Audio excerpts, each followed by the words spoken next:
Ryan Smith, I know you're here. Can you? Oh, maybe you're not. Who's here? Anybody here can say hello. Hard to tell. I'm having all kinds of issues today.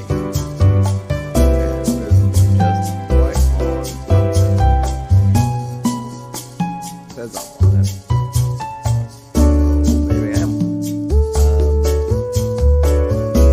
So let me know in the chat if you can hear me.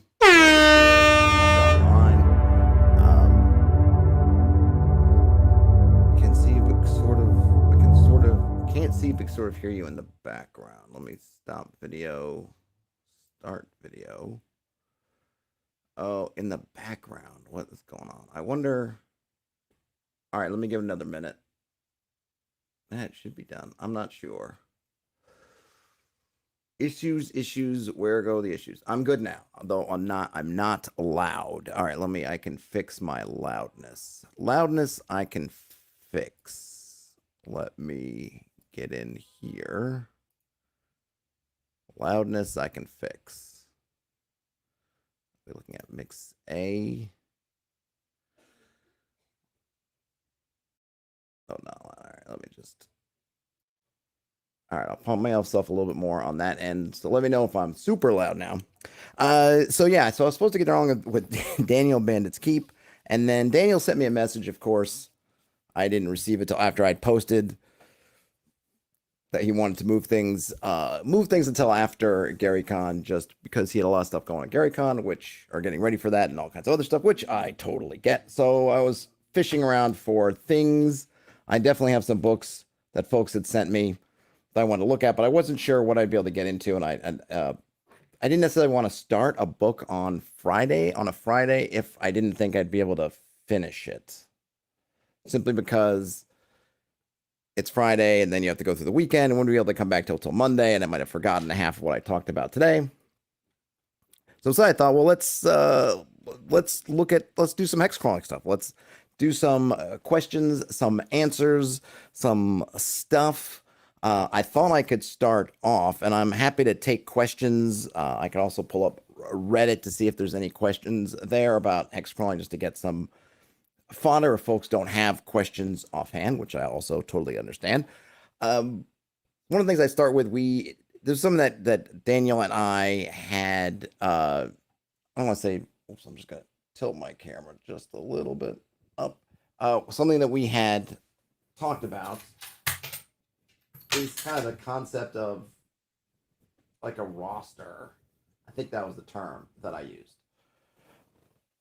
A roster. Now, or maybe I didn't use it, but I meant was kind of coming up with that list of creatures that you want to use in your hexcrawl, in your sandbox. You could start off with any kind of list you like, whether it's from some kind of tables that you appreciate from a certain product, if it's from the white box itself or BX or something else. Basically, this roster is, here are all the creatures that I think are around. Period. At least generally speaking. You, of course, can have exceptions wherever you want to, but in a general way, we're going to say, hey, these are the creatures that are around. And then you can mix and match from that roster which creatures are going to be in which places. And I had mentioned, I think, to Daniel, this idea of having sort of your global list of, here are all the creatures that are essentially in the world, at least on a level of a lot of populations. Of course, if with fantasy stuff and planes traveling and all kinds of things happening, who knows what creatures could pop up. But for the most part, you have these creatures. I really liked what Daniel had mentioned about having, and I guess he said he might have gotten that from the Alexandrian. Oh, Bob Mostel says the term palette. Yeah, palette roster. Palette's a good one too. I like that kind of this concept of you're painting things on your palette. I'm just gonna try to fix something. I don't know why I'm monkeying with this now. You're fixing something. You're creating these colors. Essentially, you're going to pull from. Hey, Ian.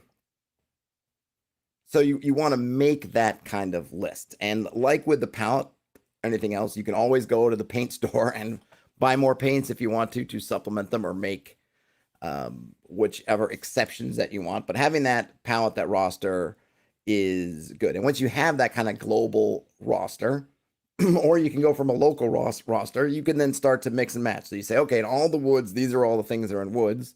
And then you start thinking of, well, in these particular woods, not everything in the world in the woods in the world exists in these particular woods, right? So maybe you go from, hey, it almost like if you're looking at like a biology textbook, you could say, okay, these creatures on the planet Earth, these are the kind of creatures that exist in the woods.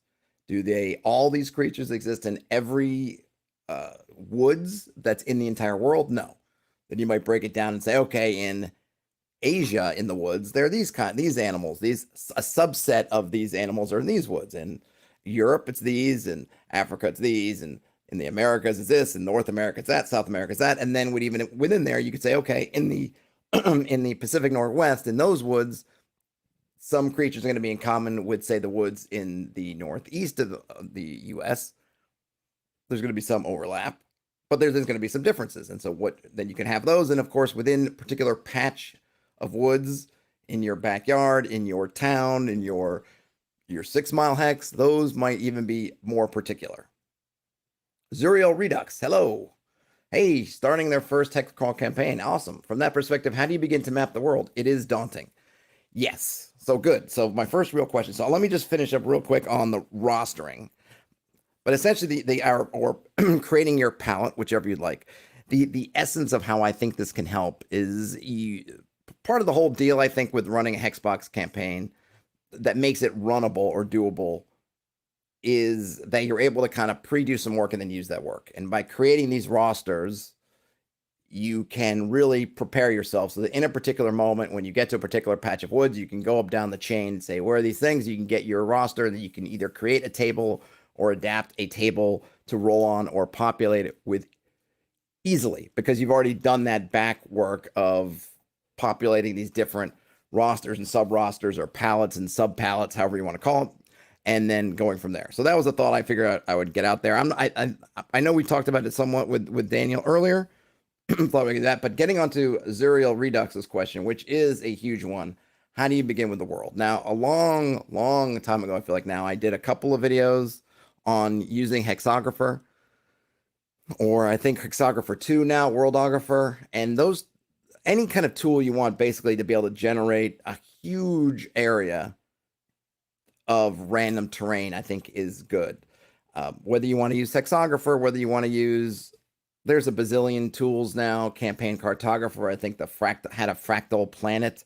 I think that's still there. Their fractal worlds or fractal planets had, forget what it's called, fractal mapper maybe is what it was called, had a good deal of that same thing in which you could hit a couple of buttons, set some parameters, and then generate a whole world out of it. It is daunting. I think having some idea of what at least your continent, or if you're on a huge island, what that looks like is helpful. I'm usually a bottom up kind of prep person, which is I want to prep right. Where are my players? Where's the story right now?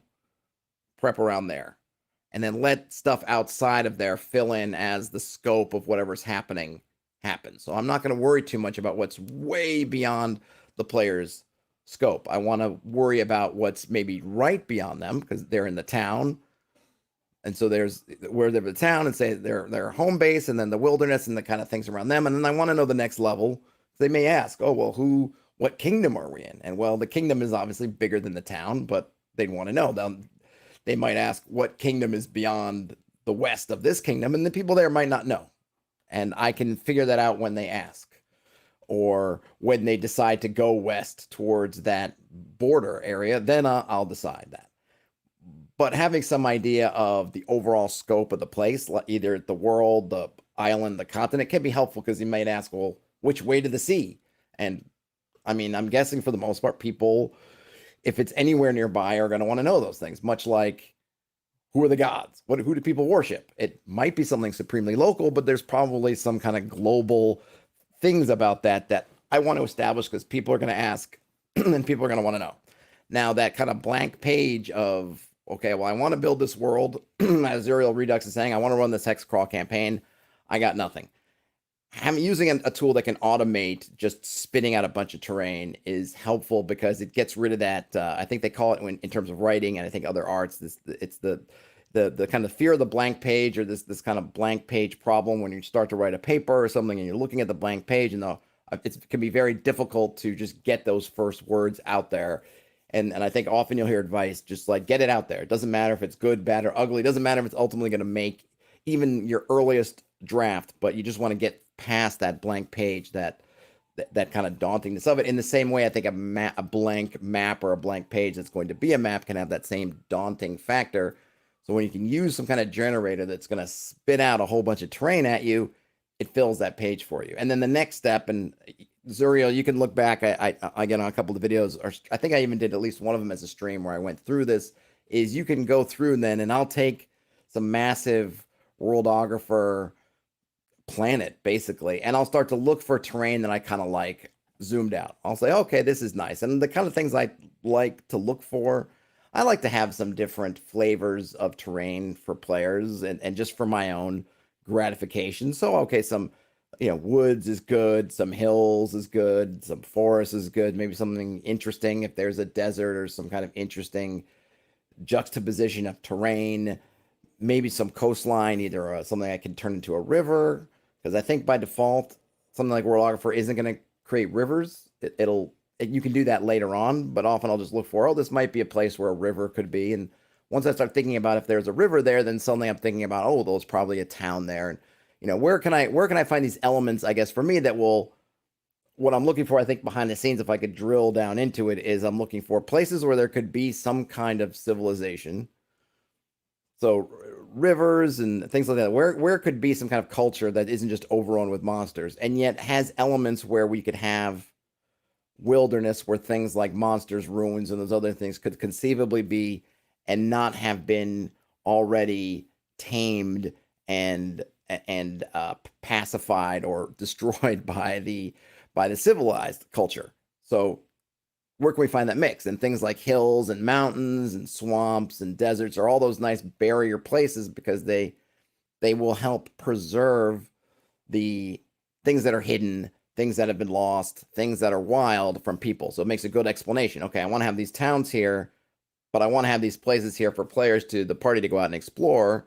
Well, why hasn't the town gone and done that themselves? Well, it's dangerous. Sure, it's dangerous, but then why haven't the dangerous things come and just eliminated the town? If it's like that, well, these kind of barrier things. Well, the things that are in the swamp make it really hard to navigate the swamp. But once they come out in the dry land, there's more people, all their advantages are gone. So you know what? They prefer to stay in the swamps. And then maybe you could start thinking like, so they work on going on the swamps, and that means they're not good otherwise. But what if they could turn more of the land into swamps? Well, couldn't that be, say, a swamp witch or lizard folk? Maybe that's their ultimate plan, is to flood the rest of this region in swamps and push out the whatever culture is in the towns. Then all of a sudden, boom, there's like an adventure seed, or there's one aspect of what's happening in the place. Same thing with hills and mountains. They form these barriers. There are things that can live in the mountains or in the craggy places or get through the mountains. Other things can't. That gives you this nice sort of barrier of what's keeping maybe the things that are the sort of settled cultures from the lost, the wild, whatever. So I'll look for those spots. Where can I find this spot on this map? And it's something like Worldographer. You can look at it on a planetary scale, then you can zoom in. And once you zoom in, you'll see all these, frankly, there's kind of oddities and things, because I don't know exactly how the program does it. I'm guessing it builds out that top layer first, so that this planet view with mountains and hills and all this stuff. And as you zoom in, each one of those mountain hexes is now expanding into, say, 6 hexes, and it kind of will fill in. So it'll look at, mountains here, hills there, and it'll kind of put some stuff in there. When you're zooming in, so I'll go from that sort of, say, continental or global view, and I forget the terms they use, down to the next view, which may be continental, down to kind of kingdom. There might even be one more, maybe kingdom's the lowest one. Whichever one the lowest one is, you end up seeing, you get a lot of oddities in the terrain, because it's kind of, for each one of the hexes on the top level, on the second level, it's turning that into 6 hexes, and it tries to do... And it does kind of it's trying to do an admirable thing, which is it's going to take this one hex of mountain that's on the top level. When you drop down a level, it doesn't just fill the whole thing with mountains. It tries to kind of extrapolate detail from there. And then when you go down the next level, it's taking each one of those extrapolated hexes, expanding it, extrapolating again. So by the time you get down there, you can get some kind of interesting or weird things. But what I'll do is I'll look at that top level, find out the kind of place that works for me, thinking about what kind of stuff do I want to do? What kind of campaign am I running? If I was saying, "Ooh, I want to run a pirate campaign," then I'll look for a place that's got lots of water and islands and coastline and that kind of stuff. If I want to run maybe your more generic Arthurian kings and castles and things like that, maybe I'll look for kind of an island that's kind of doesn't even have to be really England shaped, but maybe that kind of size where it's an island, but it's vast. So you can have lots of stuff on the interior, but you can also have coasts that aren't too far away so that you can, if you want to deal with invasions or things like that, you have access for things coming across the sea and the danger of things born on the sea. And then that sense of adventure of, ooh, are we going to go out on the sea and explore? Or you can have something, hey, smack dab in the middle of Germany or France or somewhere, Central America or Africa that's just, pretty much landlocked except for lakes and rivers and with no real access, at least in the short term, to the ocean. So, or maybe I want something frozen or I want something in the desert, right? You kind of, I feel like, and I don't know if folks here can kind of tell me what they feel like, but I feel like I always have an idea of kind of like, this is kind of where I want to place the game. And then it's more about just finding that spot on the map. So I find the spot, in something like Hexographer, Waterographer, and other tools you may have to do slightly differently. I'll find the spot I like. I'll zoom in, and then I'll just start cleaning it up. This is what it gave me, and now I'll start erasing. Okay, this is weird. They put 3 volcanoes here in this mountain chain, and I don't really want any volcanoes, or maybe I just want one, and all right, or this, or kind of weird. I just kind of smooth things out and then try to figure out where the elements are. But it's doing that first part, I guess the hardest part, which could be that kind of inspiration, and then just getting stuff on the page. Dungeon Master Masterclass, hello Dungeon Master Masterclass, says to solve the blank page problem, I like to use a real world map and rotate it at 75 degrees clockwise, not 74 degrees, not 76 degrees, 75 degrees. No one will recognize a random 50 mile square of Wales or Norway. That's another good point. You can, I mean, you could probably not even rotate them if you zoom in a bit.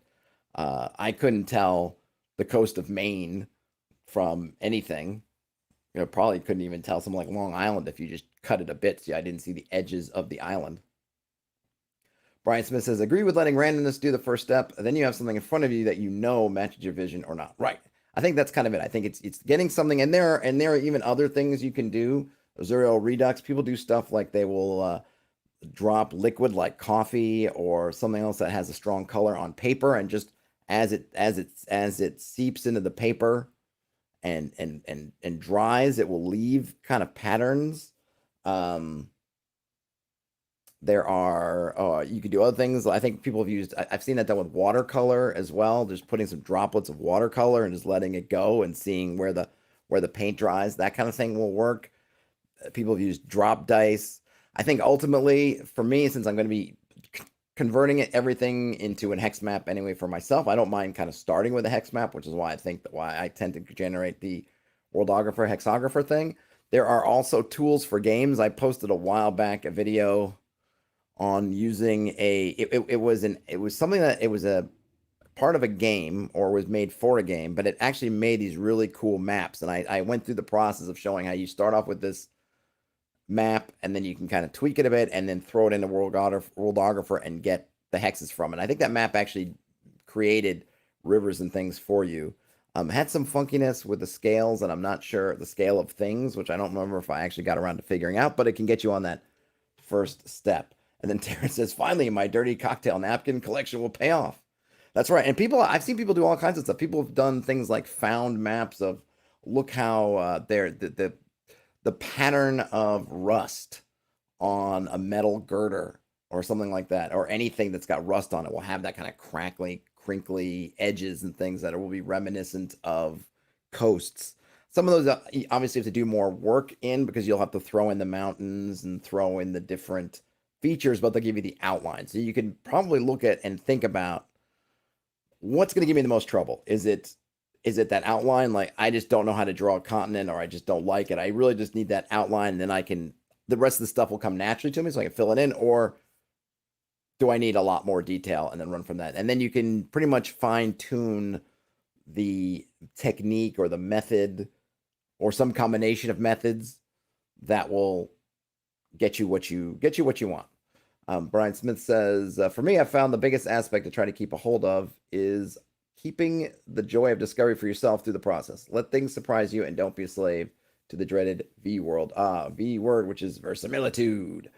Yes, and I would say to piggyback onto that, don't feel like you have to create the whole world at once. Get your broad outline. Like I said, I think there's some things that it is good to know from a global scale down. If you're playing in Game of Thrones, it's nice to know, oh, I'm on Westeros and have some idea of what that means. And oh, look, there's another continent Esteros out there. But after that, I'm not going to worry too much about what's going on in Esteros until it feels like my party's interacting with it. I might, at certain points, want to interject some people. Oh, this is someone from Esteros, and then I'd want to figure out where they're from and whatnot. But if they're on that continent, they're in Winterfell, and there's nobody around from Esteros, and I'm going to leave kind of Esteros as this blank, and I'll let just the game as we're moving along fill that in. You can really box yourself in with choices that you make early on, and it bothers me, and it bothers me that it hamstrings so many GMs when I see these GMs who have boxed themselves in the corners with their world building and refuse or just won't see just use the eraser and unwrite, even though you'll drill down. It's like, well, the players don't know this, nobody knows this, but it's in my notes, so it must be. Don't let that stuff happen. Just do the minimum amount of world building or world creation that you need to get your game going. Fill in the things as they come, because your conceptions about the game world will mingle with your players and everything else, and it will change as your game develops. And that stuff, I think, is the much more interesting, fun things than whatever it is you think is amazing up front. Jason Hobbs says, what kind of sand do you put in your sandbox? What do we put? My cats right here, Bruce, but he's not going to tell me. What do we do? Like non-clumping litter. Works for our cats, probably would work for our sandbox campaign as well. Or maybe I suppose if you want good mountains and hills, maybe we should have gone with clumping. I believe this is the last of my consignment of half tea and half lemon spindrift for the working man. Cheers, everyone. Yeah, the verisimilitude. I kind of wish some of these concepts, I kind of wish had stayed more academic than they are, because people throw them around willy-nilly. I think they take them way too much. But hey, one person's trash is someone else's treasure. So I guess I don't want to bag on people for liking what they like, but man, people seem to just really twist themselves into knots over some of the stuff. Brian Smith says, Brandon Sanderson has some world building lectures, and he mentions creating an iceberg of world design, little obvious bits and lots beneath, but the iceberg is hollow. There it says, behold the kingdom of Fresh Stepia. There it is. I think it is Fresh Step, actually. Yeah, exactly. You could probably put some water and into some litter and just kind of scatter it and then take a picture and then do that. Yeah, I haven't seen that Brandon Sanderson lecture. I just keep getting shown that I think he's kickstarted some books and he's made the most Kickstarter ever or something crazy like that. But it totally makes sense. I think especially from a writing perspective, you want to feel that depth. And I think for a reader, it doesn't have to be like you saying about that pyramid. You don't have to have the pyramid be solid, but you want to have that feeling of solidity.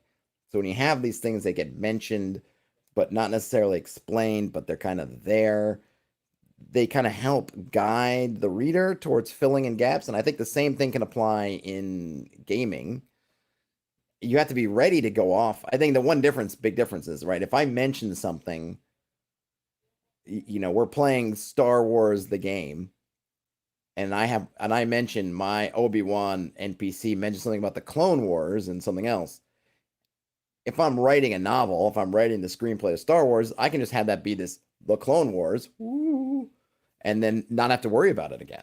And I can go on with my story. Oh, that's a nice little bit of world building. Ooh, Clone Wars, what's that? And I can leave it alone. In a game, you have to be ready for your players to go Clone Wars and then drop everything. Well, forget going saving that princess or going to Mos Eisley. I want to delve into the Clone Wars. That's the game now. And so you have to be mindful of that when you're putting these little tidbits out there in your world. You guys got to be prepared that they're going to grab onto that tidbit and run with it. So, be mindful. Don't let it stop you, because I think all that stuff is interesting and adds that kind of lived in feel. But just, you got to remember, whatever you say to your players may totally just end up becoming the focus of the campaign. Brian Smith says, a feeling of death, but not books, books, and books, and books, and books of world lore you need to keep in a storage unit. Yeah, unless you're someone like, what's his name? Who's the director? Shining, 2001. Why am I spacing out on his name? Eyes Wide Shut. Oh, why am I Kubrick, Stanley Kubrick. Thank you, brain. Who, yeah, would I think he was getting more and more into having to have just mountains of literature, and I think after his death, people got to go in and archiving and just see the crazy amounts of research and everything. Broughton Goodfellow says, hey, Broughton says, these aren't the plot hooks you're looking for. Exactly. It's hard to Jedi mind trick your players. And in fact, the funny thing is when you think you have, and then, and they've in fact have mind tricked you.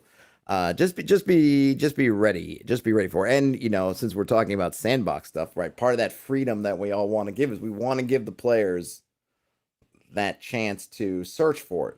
And so we have to just be careful of, okay, if I'm gonna say to them, they're gonna go ask somebody, maybe let's say I put a strange weapon on the wall of the local tavern, and I describe it, and then I think, oh, that's pretty cool. And maybe I think, let's say we're playing our kind of usual medieval thing, but I take a lot of inspiration from, let's say, Aztec weaponry. So I'm talking about it's kind of wood, and it's got all these little obsidian blades, sort of, I don't know if we'd call them blades or whatever, but it's got this kind of wood with inset obsidian to make this kind of sharp kind of club sword hybrid.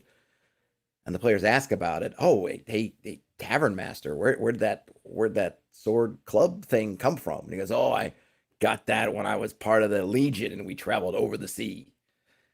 That stuff's great, but be ready. Just, if you're not ready for your party to go all of a sudden look for the nearest coastline to catch a boat to go over the sea to try to get some of those obsidian sword clubs for themselves, then think twice before doing that. Instead, you could say, oh, I got some hills here I wanted the party to go into, so let me make it part of that hill culture, and that will be that, and then it gets to be an extra hook. Manipulate these things before they get spoken. Once you've added them at the table, I feel like that's now you are kind of locked in, at least somewhat, into what needs to be in the world. Of course, you can always say that you were mistaken, that person was lying. We know within reason you could pull that, but yeah, just be prepped. Jason Hobbs says, Chicago Wiz says to simply start with 3 hexes. I don't disagree with that at all in terms of your starting adventure area, but I don't know if that's enough to give me a full context of what I want. And it also depends, I guess, really, I don't know, what kind of hexes is he talking about? Is he talking about 3-mile hexes, 6-mile hexes, 32-mile hexes? I mean, that makes a big difference. I generally want to at least have some general context around those 3 hexes, because 3 hexes it's a lot of square mileage, even at 6 miles. You're talking 32 something miles. I think it's 32, something like that, miles per hex in a 6-mile hex. So that's, 100 between the 3 hexes. You're talking around 100 square miles, which thinks, wow, that's a lot. But yeah, but if you just walk straight pretty much in any direction, or if there's a road, you can also bypass a lot of that pretty quickly. And I think I'd want to know, well, what's on the other side of those 3 hexes? You might get to a high point. If there's a decent hill, or God forbid a mountain, you climb to the top of the mountain and you look around, what's out there? I don't want to just say, well, there's an endless fog behind those 3-mile hexes. Oh yeah, you can see that there's 6 miles in this direction, 6 miles in that direction, but look beyond, and it is merely a fog. So I probably want at least something generally for context. But in terms of what I want to prepare in kind of detail, then yes, I think that you can get a lot into 3 hexes. And my party has not left, has stayed within 3 hexes, absolutely. But I still want to be ready as a GM for if they ask that question of, well, what if we keep following that road south, where tradesmen and other people come from? What's down there? I want to know. Brian Smith says dropping lots of hooks without a ton of fleshed out lore at least gets them on the hook, and then you can pull off a dramatic cliffhanger and prep it for next time. Yep, you can. You can kind of manage that.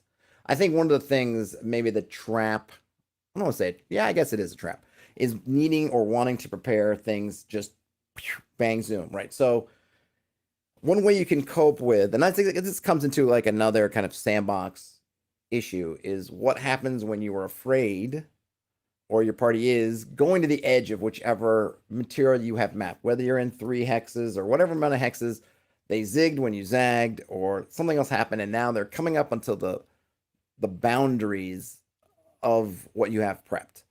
And I think that tends to happen to come up with coastlines, because I think we tend to just, like I was saying before, oh, we want to do something in kind of an England style map. So great, we have this island, we put the ocean around it. Maybe we have one coast kind of fleshed out a little bit, but then the rest is just kind of big blue. And now the party is on the coast, not facing the direction of the one shoreline that we did kind of have something of knowledge about. And they're like, yeah, we want to get on one of these trading ships and we want to head west, right, towards High Brazil. And you go, oh my gosh, what do I do? I find that what a lot of GMs, and this is really from reading, it's from the internet, so it's a straw man of sorts, but that's the only kind of data I have, because I'm not able to sit around and watch bunches of DMs go through stuff. But from what I see when people are asking for help and things like that, is that they'll end up on that boat and out to sea within 5 minutes of game time. They say, oh, we want to get on the boat, we want to go to sea. Oh my gosh, great. Well, you're on the boat and you paid the captain sets off from shore, and now you're floating in the ocean, and you're heading west, and now behind the scenes the GM's going, oh my gosh, what do I do? You don't need to move that fast. Slow things down. Make them do the steps. Make them go through the procedures. Okay, so you go to this town. You're in the town. Hey, Dave Mills. You're in the town. It's on the coast. There's we're gonna say it's a deep water port. We'll just say that that's already been established, and they've decided we want to catch the first boat heading to the High Brazil, this rumored paradise across the sea. Okay, that's what you want to do. Great. Are there any ships here right now that are available that can do that? No, there are not. Maybe some of the ships that are here right now are ships that are not deep ocean voyagers. They're small trades craft that basically go up and down the coast. They're fishermen that might go out a bit, but they're not going out in the deep waters. Those ocean-going vessels, they're just not around right now. You can wait, because there might be one coming back in a few months. You might need to wait on that, or maybe there is one here. Okay, you're a party of 5. I got to fill this whole, I got a galleon here that I got to fill up, or I got to do stuff with. Just you 5 wanting to voyage isn't enough. Or, well, sure, going off the High Brazil sounds nice if we find it, but I don't think it exists, and that doesn't make me any money. So you're going to have to pay me a whole bunch of money to go. And if they're low level, where are they going to get that money? That could be that could just end up being a hook for a whole bunch of adventures. Just how do you do it? We got to find a boat. We got to find a captain who will take us. Maybe we can find the captain. They don't have a boat. Now we got to find the boat. Maybe we got to get the boat built. How do we pay for the boat itself? How do we pay for the crew? How do we pay for all the stuff we're going to need on board for however long this voyage is going to be? How do we get some maps that are going to help us get to High Brazil if it's somewhere that's not established? Nobody knows where it is. How are we going to do that? All that stuff takes time. That time is your advantage, because it means that your players are going to have to do stuff to get there, and it gives you time to fill in the stuff without feeling like you've been herded and ramrodded into a situation that you don't like. Let's see. We got some comments here. Jason Hobbs says, have a rock, eat them on the way up. Could be. As going back to the hill example, we don't want you to look over those three hexes. So there's, like we just talked about in that dying earth story, when Mazirian floats that Deodan high up in the air, just these bird things just come and tear it to bits. So by the same token, we can have everything. Yeah, if you go up to look high enough, you can only see this far. Because if you go up any higher, the terror birds are just going to come and just tear you to shreds. You got to figure out the terror bird problem before you can look beyond these 3 hexes. Now nothing says, most important is, don't let the fact that you haven't prepped the world make you not play. If needed, just make a story that's contained in local. Yes, definitely don't make it stop you from playing, But I would also say don't feel the need to give them instant gratification. Make them work for it. Oh, you want to go on that trip? Sure, great. But they're not going to be here for a week, or they're waiting a week to fill up their cargo, or something else. You want to go up in those mountains and I haven't traveled it yet? Oh, there's a terrible storm up there. You can go, but I would wait. No guides are going to take you up there. You want to wait till next week. That old Pete, the mountain expert, will come and he'll guide you, but you need to wait. He's out. You can, and they may not bite. They may just say, well, we're going to rowboat our way to High Brazil. Damn you and your daily doubles, Trebek. We're going to get there by hook or by crook. Fair enough. But then they can just float out at sea. You can strand them in a storm. You have angles. I'm not trying to say you don't let your players do it, but I think there's an important thing between giving them the space to do it and then speeding them on the way into the unknown. There's lots of reasons why things can take time. If you need the time, then take it. And by the way, you can also say to your players, hey, I'm happy for you guys to go to High Brazil. That's awesome, but I'm going to need time. So we can end early. We can do something else. I have had no problem just being honest and saying, listen, I'm not ready for you guys to go to High Brazil this week. So what we're going to do is, you guys want to go? That's great. I'm down with it. I'll have that stuff ready next week. So let's do all the prepping that you guys are going to do for that voyage this week. And then we'll set out next week on our next game night. Perfectly acceptable to do. Nothing wrong with that. I like to do that with my players. I will often reiterate, hey, if you want to do that, it's great, but let's do this other thing. Or if I need extra time, or even I'll just kind of hint to them something like this. Oh, you guys want to go to High Brazil? Okay, let's think it through. Think it through, because there's a lot of variables. So why don't you guys discuss, because it's going to be a major voyage, several months at sea. So figure that out and feel free to talk amongst yourselves. And then while they spend that 20 minutes, half an hour, whatever it is, talking about, oh yeah, well, it might be several weeks, so we should pick up these, and we should get some hirelings, and we should find this captain. I should try to get these spells memorized before I go, or this, that, and the other. Then I can be thinking about what to do with High Brazil in the meantime. It's kind of it's like slightly, I wouldn't call it necessarily misdirection, but there's often things that they may not even have thought about that you can ask them to.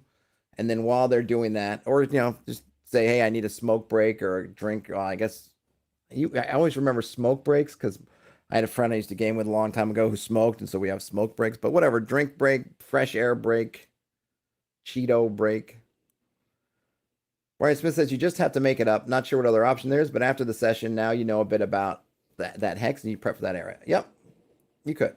Broughton Goodfellow, hey, Broughton says, you could make it a literal boundary of what's known. You could. Depending on what the barrier is, it might totally make sense that you have a population that's surrounded by some massive mountains. And yeah, they just don't go up there because it's dangerous and there's horrible things up there. So they don't go to the other side. So the party, maybe they're the first in a long time to go from this direction over the mountains. Brian says, I like letting the dice build those edges along with the players. You want to take a ship? 25% chance the ship is even available. That's absolutely right. Yeah, I'm thinking more. If you're ready, you could do all kinds. If you want to let the dice do it for you, I'm simply in terms of making it sort of not immediately available, giving you time, giving you as the GM tools, and also in a way permission to use tools to slow things down if you need to. Slow your roll, as Jason Hobbs mentioned in the chat. Just take it down a notch. Let them build up to it, and then that'll give you what you need to.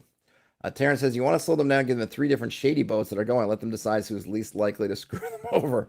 Absolutely. And then nothing also says, and the PCs will like it better if they have to do more to get to High Brazil. Yep, totally. Dave Mills says, I've seen a party or two have major problems on boats. Yeah, and boats are tough because there's not, if your boat's going down in the middle of the sea, there's not really much place to go. It could be a good deterrent for putting all your faith in the boat, because if the boat sinks, could be out of luck. Brian Smith says, tips for moving your party around a Hexcrawl adventure. My guys have a tendency to sit around and wait for adventure to come to them. I'm trying to sell them on the Hexcrawl adventure though. Tide Pod break. And then Jason responding to Brian Smith says, you may need to have quest givers approach them through rumors or even more direct request. I try not to do that. Hey, Ironcaster, happy Friday. Yep, happy Friday, everybody. So that's a good question. I know some folks, I'm going to try to do this. I haven't quite figured out how, because somebody asked me before, and I said I would try to oblige about doing basically an example of what a Hexcrawl kind of session or Hexcrawling part of a session would look like. My group, it's just my home group. They're not, I don't record it. It's not for, I do the recaps and things, right? But it's just a home game and it's not for public consumption. So I'm not sure whether I could kind of mock run one. Maybe I could do like, hex crawling for a one shot.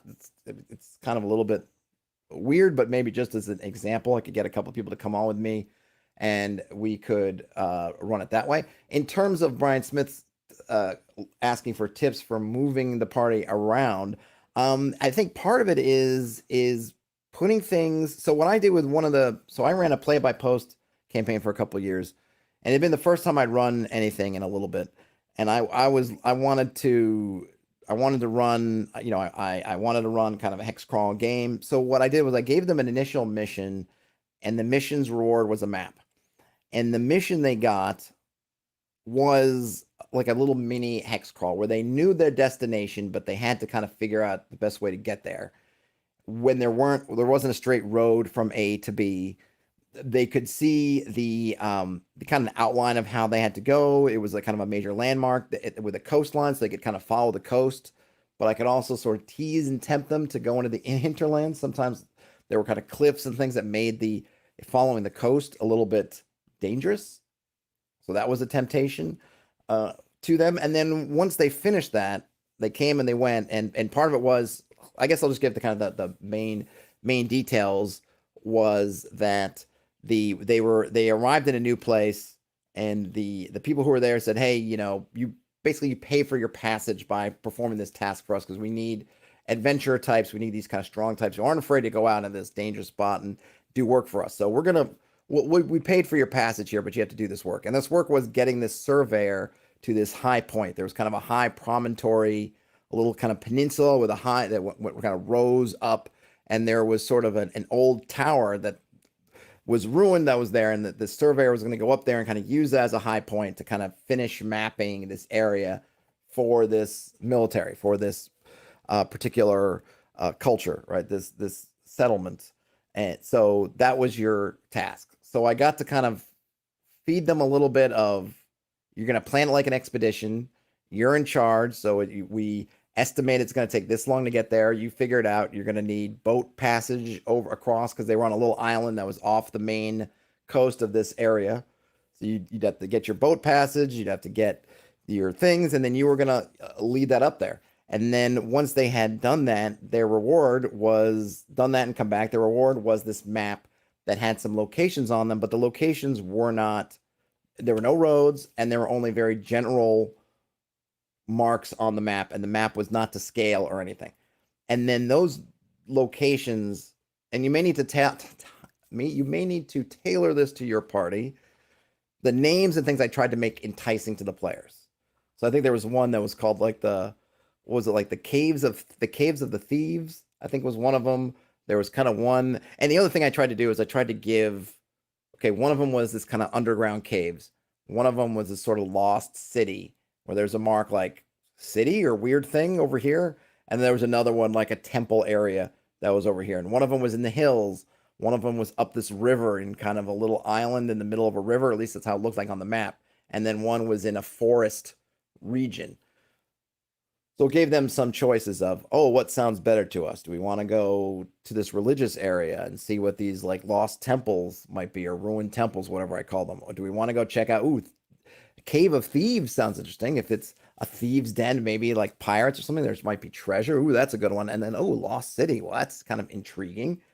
So I tried to fit some stuff with intrigue, put them out there on the map so they could point to places and get a general direction. But then again, to get there, they had to figure it out with nothing else than this very non-scaled map. So it led them again to going back and having to plan expeditions and do things. Now, I've been lucky enough in both the players that are playing my current game and the players that are in that play by post game, both parties really took the responsibility upon themselves of like, I want to go there, I'm going to get there. They were able to, I guess, self-actualize, maybe is the word I'm looking for. I don't even know if that's a great word. Kind of what they need, what they want to do, right? So they had, I tried to impress upon them couple of things. If we're playing an OSRs type game, which I am, XP for gold or gold for XP. You know, the more gold you get, the more XP you get. Killing monsters doesn't matter all that much. You get a little experience points, but that's not really the main goal of things. So really, I would say to them, look, your goals are to get as much treasure and bring it back as you can, taking the least risks, or the least amount of gambles that you need to. I think that's ultimately your goal. How you do that is up to you. You can't waylay people in the street and try to turn a few coppers into XP. That way, you have to actually bring it back from kind of places that have been lost or dangerous spots. But other than that, that's what you do. And they took that in and kind of internalized it. And then I tried to present to them options that will help them find the thing. So I think maybe it's important to have those two elements. On the one hand, the players understand the things that are going to get them experience, because that's ultimately what they want to do on a meta level. They want to see the game, they want to have fun, they want to see the world, but there is that carrot of, I want to see if I can get this guy I rolled up to 5th level, 10th level, whatever. Like, that's my success in some ways, is can I get this guy to the end of the game to retirement? How do I get him to retirement? He needs money. Or maybe I have some other end game goal that I want. I want to build a citadel. I want to found my own church. Whatever it is, okay, how do I get to that goal? I need money. I need money both just to fund the stuff, and I need money for the experience. How do I get the money? I got to get it from someplace that doesn't want to give it to me. And then here on this map, or here are some places that have money, they give it to you. And then it's up to you as the players to determine, do you want to do those? And I would also leave open, look, if you want to just travel the countryside and find other places that haven't been discovered in any way yet, they're out there. And in fact, they found one on their first mission. They found this little shrine that was kind of off the beaten path, and they went down there and fooled around with that for a little while. But ultimately, I think giving them those things, for if your party is used to the adventures coming to them, I think maybe you can try to tease it out of them, in terms of I did, whereas I had an initial adventure that then led into kind of introducing the things that they took on later. I think you could do something as saying, what if Brian Smith, for your party, what would they do if somebody came to them and said, hey, you adventurers, I've heard you guys are good, and I need somebody to help me get to the lost city of Z. I'm not sure where it is. I think it might be over here. But I'm not a guide or an adventurer. I'm a scientist, or I'm a historian, or I'm a something else. I don't know how to get there, or I only know the basics of where it is, and I don't know how to find it. I need you guys to do it for me. Would they take that? Would they then think through, if you left it to them and said, yeah, the lost city of Z, it's somewhere. It's rumored to be in the southwest from home base some ways. Would they take that and run with it? Would they fish around for somebody else to solve it for them? What would they, how would they handle that? Because I think if they will take that, then maybe you can try to give that to them.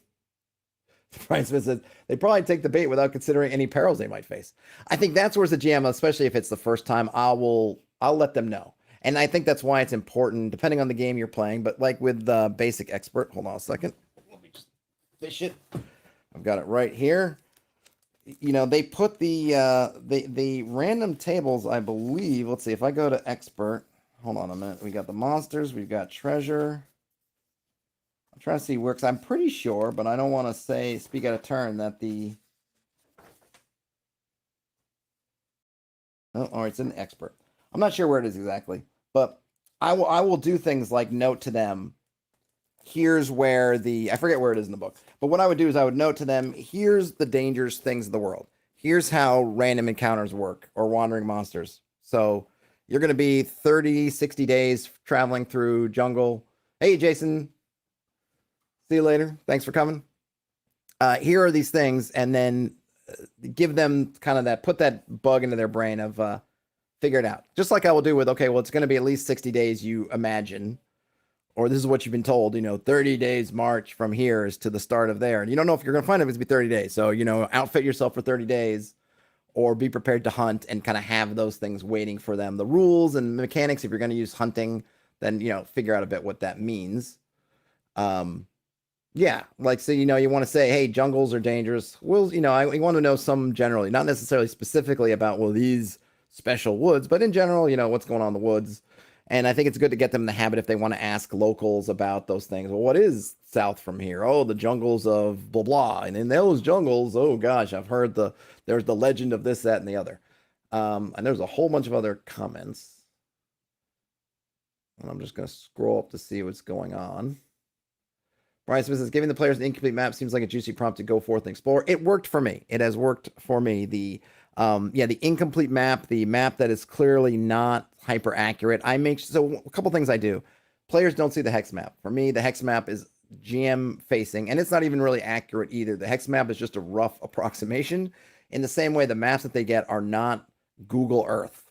It is a rough drawn map with no particular scale. You can kind of get a little bit of an inkling where they think it is, because maybe you can lose your finger and say, okay, if I know where this is and I know the coast is this far away from the island that we're on right now, then I can maybe use a couple of fingers widths to determine that we think this thing is over here, but ultimately you don't know, and you're not going to know until you get out there and search it out. And since you don't know exactly where it is, it's not, unless it's something huge like Lonely Mountain. Just because it's in the hills doesn't mean you're immediately going to find it as soon as you hit the hill country. You don't know where in the hills it is. And I went through that with my players when they actually, the first place they ended up going was that Cave of Thieves, and it was in the hills, but it wasn't marked where in the hills. So just getting to the hills was one thing, but then it was, where in the hills is it? Where are we going? How are we marking, all these hills and valleys seem the same. How do we figure out how to navigate these where we won't get just horribly lost? Because if you're in the valleys, hard to see the tops of the hills, or past the hills, obviously. And then if you're even on the tops of the hills, if you get in deep enough, you might not be able to see the landmarks of the things leading to the shore, so you can easily get turned around. So there's figuring all those things out. Were good puzzles for them. Ironcaster says, I'm tempted to make players map their own travels while I hide a primary region map, giving them limited regional knowledge. I mean, at Ironcaster I definitely do that. Like I said, the map that they had was not to scale or anything, so they were definitely encouraged to make their own map, much like they would in a dungeon. I think in that way, it's similar to a dungeon map. In terms of the region map, the one thing I like about giving to them is really just about seeding them with ideas of where to go, less than giving them something that they can count on to tell them where everything is, other than, very roughly, okay, this is to the south, this is to the east, this is to the west, whatever it happens to be.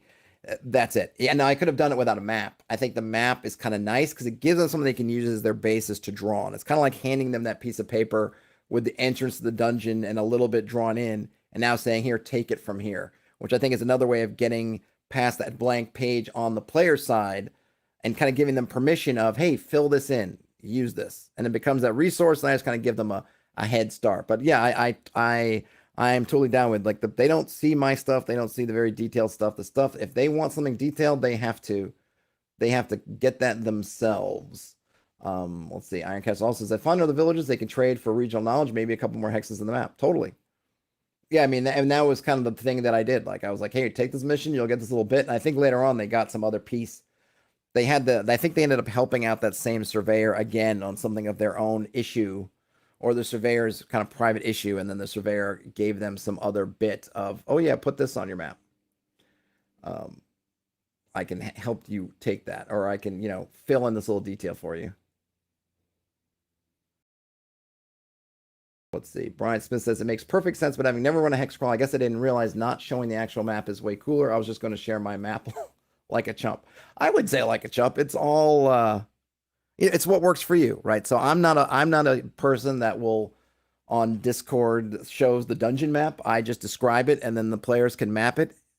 I encourage them to map it if they want to, but lots of other GMs play with either using Fog of War kind of thing, or not using Fog of War at all, and just dropping the map to the dungeon in front of the party. It's a style thing. I think that with hexcrawling, you're really trying to get the players into that sense of discovery. So letting them discover things, having them be able to fill in the map, whether it's from a complete blank page or some starter kind of map, I think it's part of the thing that will get them excited. And I think the one thing when you give them a map that seems finished is they're going to think it's finished, and there's nothing on the map that's not found, right? Whereas if you give them something that's rough and incomplete and there's not a lot of detail, then I think it kind of puts that bug in their head that there's stuff out there that they can find that nobody's found yet, but we can find it. And of course, you want to keep you want to keep encouraging that and beating the drum on this concept of there's things out there in the world for you to discover, right? It's not all been found, that so much has been lost or just not discovered yet, that you can be the ones to do that. Let me see, who was it? I forget. Was it Zuriel Redux? Looking for an example of Zuriel Redux. What were you looking for an example of? Let me know if you're still here. You might have left. Coming to the end of the hour, but I could maybe do, since I started 10 minutes. Well, I don't know. That's already taking into account my 10 minutes. Yeah, because it's 2:05. Brian Smith says, I absolutely agree on giving them an incomplete map, spurring the exploration element. Yep. And keep in mind, Brian Smith, like, I can't speak for your players. Maybe not everyone will bite on hex crawling as a thing. You may need to have a player, just an out of character player discussion about something that they're into. I think that it's clear that some folks just really just want to do the Indiana Jones. We're in Cairo and we need to get Uzbekistan, so we're just going to do a little red line's going to go across there, and maybe we'll have a montage of transferring airplanes or doing something like that. But other than that, we just want to get to the end. And then other players will really embrace it. But I think you can kind of stealth it a bit by just making more, start feeding that into more of their little adventures or their kind of more minor adventures. This concept of you're going to have to figure out the way to get there. So you're going from, okay, we need to go from here to there, and there's a road, and okay, we know how to get there. It was like, now you got to get to this place, and maybe you can do something like, depending on what time of season it is in your campaign, well, we need to get from this place to that place. Normally you take the pass through the Silverlight Mountains, but it's closed. Heavy snows, maybe it's spring and it hasn't thawed yet. So you got to find some other way across. Though there's rumors that there's been this other thing, but we don't know, or nobody knows. And so you got to go find it. And that will kind of get them on that hex crawling sort of exploration. So I think if you're going to hex crawl, the thing is you really are, you are trying to really push is the concept of exploration. Is you're not just taking this path, because the path doesn't really exist. You're trying to make the path, or you're trying to go somewhere that is trackless, or you're trying to find multiple ways through, whatever it is. So if you want to, you're trying to kind of slip that in your adventure, start slipping in these bits where the players have to find these routes, roads, whatever, to get there, instead of having them being there for them. Hey, Phil, gonna go back and watch the full stream? Absolutely. And hit like all. Yes, please. Yeah, we're just wrapping up, Phil, but thanks for checking in. And yeah, please like this if you haven't already. Terrence says, I think I'll try to make a table of long distance travel events to spice up the red dotted line experience. I think you can. I think, and that's something, Terrence, I don't know if you recalled, but the One Ring does that, has a kind of interesting way of doing that I thought worked pretty well. And I think some other games do that also, if you want to kind of pull in. I mean, it's basically the sort of the point crawl kind of concept, right? Is you're not concerned so much with the kind of getting lost aspect, at least not overall, but it's more about these obstacles that you come on along the way. Ironcaster says the dwarves have a pass through the mountains, but they charge an exorbitant fee to use it in winter. That could be another thing. I mean, you can turn a lot of these things that are obstacles into whole other adventures or bits of adventures, right? Okay, we need to get to the other side of the mountains. Great, the dwarves won't let us in. Why? They have a price, but it's not gold. It's something else, and we got to go find that something else. Maybe you got to track down some beast that's been haunting them, or we got to do something else. So yeah, I mean, all these things you can just turn into fodder for further adventures. Just in terms of the hex crawl itself, what you want to keep in mind is you really want to stress the exploration. You want to stress the fact that even if the party knows their destination, maybe they don't know where it is. Even if they know where it is, maybe they don't know the route to get there. It's very easy to say, okay, Rivendell is east of Bree. Well, great, but it's not on the main road. It's somewhere out in this kind of area. So now it's like, well, we can get to a certain point on the road, and then we're going to have to figure out from the road how to get to Rivendell. That's your exploration element. Or I know it's on the other side of the mountains, but I don't know how to get over those mountains.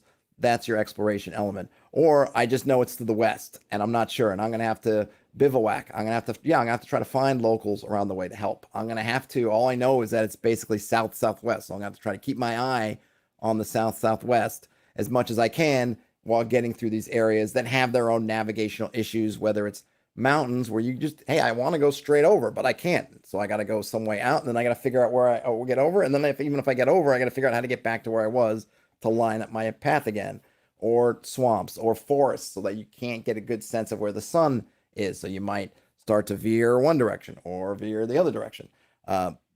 Lots of things you can do there, but you want to definitely emphasize both in the way you're thinking about it, the way you present it to your players, and then kind of in the challenges or all this kind of the things that go along with exploration, which is, resources, navigation, obviously dangers.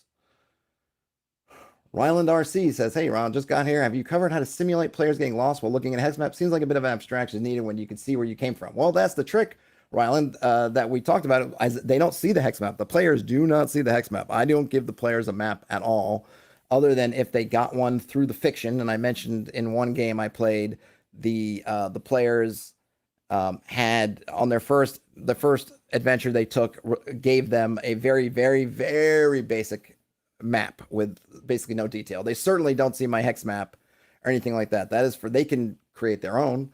They can draw their own map however they like, but they don't get one. So they have to deal with the things, the lack of getting lost, like checking position of the sun if they're going during the day, or landmarks if they know where certain landmarks are, or things like that. They can't depend on having the map in front of them because I don't give it to them. Terrence says, I personally derailed a one-day sailing trip into an extra-planar time-traveling side quest with a single match. One of my proudest in-character accomplishments. Well, that's that's pretty good. I don't think I have any stories to beat that one, Terrence. Sure, Ryland, no problem. Hope that answered it. I think the thing is, Ryland, is don't be afraid to, or this will be a little bit, and this will be the last thing, and then I gotta log off. But don't give I think sometimes we err on giving our players too many resources that they didn't, I don't want to say didn't earn, maybe is a way of putting it, right? Don't give them a map. Make map fragments, make very bad maps or very rough maps or very outdated maps or just very general, almost pictorial maps, like you'd see in those kind of maps in the Middle Ages where towns are sort of placed around, so you could kind of generally see that, oh, look, Paris is southwest of Zurich, but you don't really get any sense of the scale, and the towns aren't to scale because they're drawn in a very romantic way, something like that, right? So you just get the very basic sense of, well, I get that Zurich's in the mountains, and then there's kind of something, and then, okay, Paris is kind of here, but I don't get anything much beyond that, right? Don't feel the need to have to give your players maps. I think players have maybe gotten a little bit spoiled with the kind of Roll20 and the kind of virtual tabletop thing, and thinking that, like, oh, I'm just going to get all this stuff. Oh, we're going to hex map now, so the GM's going to drop a hex map in front of me, and we can just move across it like it was a board game. And some people do that, and I don't really have an issue with that. It just changes the nature of the game. I like to err on the side of, you know what, if you want a map, find a map. In-game, go find one. Go ask people, hey, man, where's the map? You got a map? Maybe you'll get somebody who'll give one to you. Maybe you can trade for one. Maybe you can do a mission for one. If you do end up wanting to give them maps and things, or you're using a virtual tabletop and just it's easier to do that, just then you might have to deal with something that's a little bit board gamey, like you would with a board game, when you've done something and you got to be lost and you're going to go in the wrong direction. Your player's just going to have to just accept that, even though me as the player, I see where I'm going, or I can see the directions of everything, that, my PC has the lost condition, so he's going in a random direction until he no longer has the lost condition. So you get a little bit of a gaminess in there, but it's fine. And people played from that like that since the beginning, where they just walked along they had the outdoor survival map and they moved along it. And presumably if they got lost, they just moved their pawn in another direction, and they just accepted the fact that, okay, we're lost, and ran and played with that until they became unlost.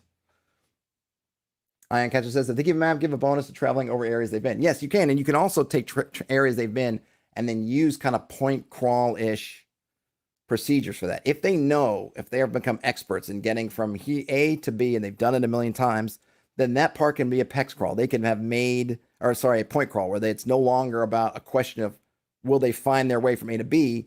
Then it becomes about if there are any obstacles along the way. They know how to get there. Use the hex crawl when they may know generally where A is from B, but they don't know really how to get through there. Once they've nailed down the navigation, feel free to change that from a true hex crawl to something that acknowledges and builds upon the fact that and rewards the fact that they've been along those paths enough that they know them. They are experts on those trails. All right, folks, I got a jet. I hope this stuff was interesting. We didn't get through too many questions, but I feel like we got some really good discussion on the questions we did answer. Phil, hopefully you find some stuff if you go back and rewind, you'll find worthy things. I forget who said happy Friday before, but yeah, happy Friday, everybody. Thanks for hanging out and joining in. Apologies for the late, a little bit of a late start, and of course, late warning. I was a little bit of a mess. Thanks for the time. Phil says, hey, thank you for hanging out.